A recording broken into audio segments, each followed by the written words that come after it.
प्रेम की जगह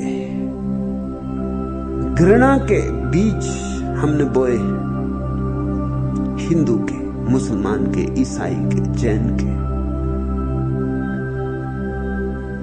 खंड खंड हो गए। अध्यात्म अखंड हवा में पैदा होता है। हमने भाईचारा तक छोड़ दिया है, मैत्री तक भूल गए। प्रार्थना कैसे पैदा होगी? हम प्रेम के दुश्मन हो गए। प्रार्थना कैसे पैदा होगी?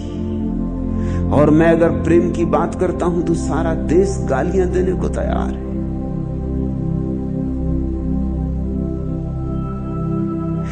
प्रेम न करोगे तो तुम कभी प्रार्थना भी ना कर सकोगे, क्योंकि यह प्रेम का ही इत्र है। प्रार्थना पत्नी को किया प्रेम, पति को किया प्रेम, मित्र को किया, बेटे को, मां को, भाई को, पिता को, बंधु बांधवों को, और सब जगह पाया कि प्रेम बड़ा है और प्रेम का पात्र छोटा पड़ जाता है। तुम उंडेलते हो, पात्र छोटा पड़ जाता है, पूरा तुम्हें झेल नहीं पाता। ऐसे अनेक अनेक अनुभव होंगे, तब एक दिन तुम उस परम पात्र को खोजोगे, परमात्मा को, जिसमें तुम अपने को उंडेल दो, तुम छोटे पड़ जाओ, पात्र छोटा ना पड़े, कि तुम पूरे के पूरे झुक जाओ।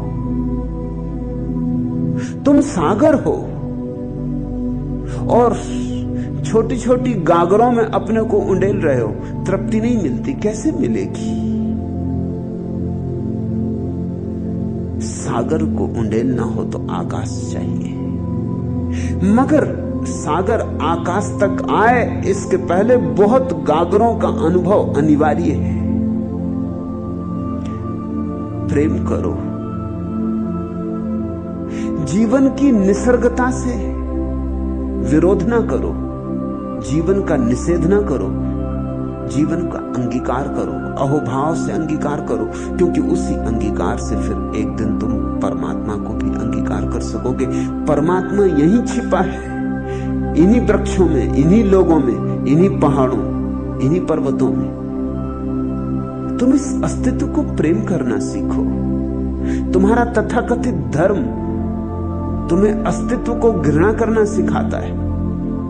बाहर जो है निसर्ग, उसको भी घृणा करना सिखाता है, और तुम्हारे भीतर जो है निसर्ग, उसे भी घृणा करना सिखाता है। निसर्ग को प्रेम करो, क्योंकि निसर्ग परमात्मा का घूंघट है। निसर्ग को प्रेम करो तो घूंघट उठा सकोगे। आशा की किरण तो निश्चित है, आशा की किरण तो कभी नष्ट नहीं होती। रात कितनी ही अमावस की आ गई हो, सुबह तो होगी, सुबह तो होके रहेगी।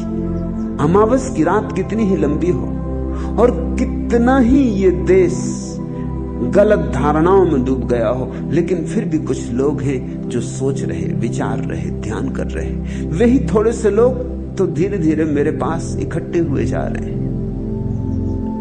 रोटी का मारा यह देश अभी कमल को सही पहचानता है। माना भूखा है, माना दीनहीन है, मगर कुछ आंखें अभी भी आकाश की तरफ उठती। कीचड़ बहुत है, मगर कमल की पहचान बिल्कुल खो गई हो ऐसा भी नहीं। लाख में किसी एकाध को अभी भी कमल पहचान में आ जाता है, प्रतिभिज्ञा हो जाती। नहीं तो तुम यहां कैसे होते? जितनी गालियां मुझे पड़ रही, जितना विरोध, जितनी अफवाहें, उन सब के बावजूद भी तुम यहां हो। जरूर तुम कमल को कुछ पहचानते हो। लाख दुनिया कुछ कहे, सब लोक लाज छोड़ के भी तुम मेरे साथ होने को तैयार हो। आशा की किरण है। रोटी का मारा यह देश अभी कमल को सही पहचानता है। तल के पंख तक फैली जल की गहराई से उपजे सौंदर्य को भूख के आगे झुके बिना धुर अपना मानता है। रूखी रोटी पर तह ताजा मक्खन लगाकर, कच्ची बुद्धि वाले कुछ लोगों के हाथ में थमाकर, कृष्ण कृष्ण कहते हुए जो उनका कमल छीन लेना चाहते हैं, उनकी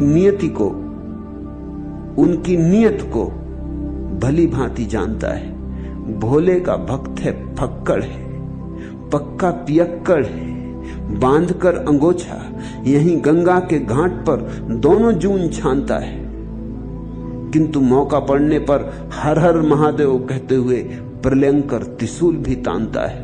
रोटी का मारा यह देश अभी कमल को ठीक ठीक पहचानता है। पहचान बिल्कुल मर नहीं गई है, खो गई, बहुत खो गई। कभी कभी कोई आदमी मिलता है, कोई आदमी जिससे बात करो जो समझे, मगर अभी आदमी मिल जाते हैं। भीड़ अंधी हो गई है, मगर सभी अंधे नहीं हो गए।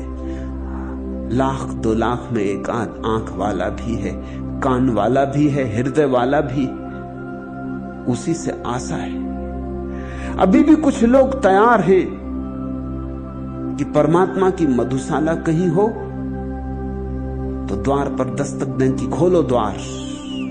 अभी भी कुछ लोग तैयार हैं कि कहीं बुद्धत्व की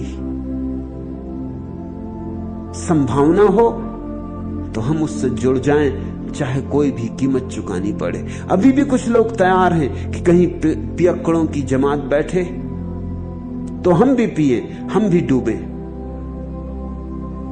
चाहे दांव कुछ भी लगाना पड़े, चाहे दांव जीवन ही क्यों ना लग जाए। इसलिए आशा की किरण है रामानंद, आशा की किरण नहीं खो गई है। निराश होने का कोई कारण नहीं है। सच तो यह है, जितनी रात अंधेरी हो जाती उतनी ही सुबह करीब होती।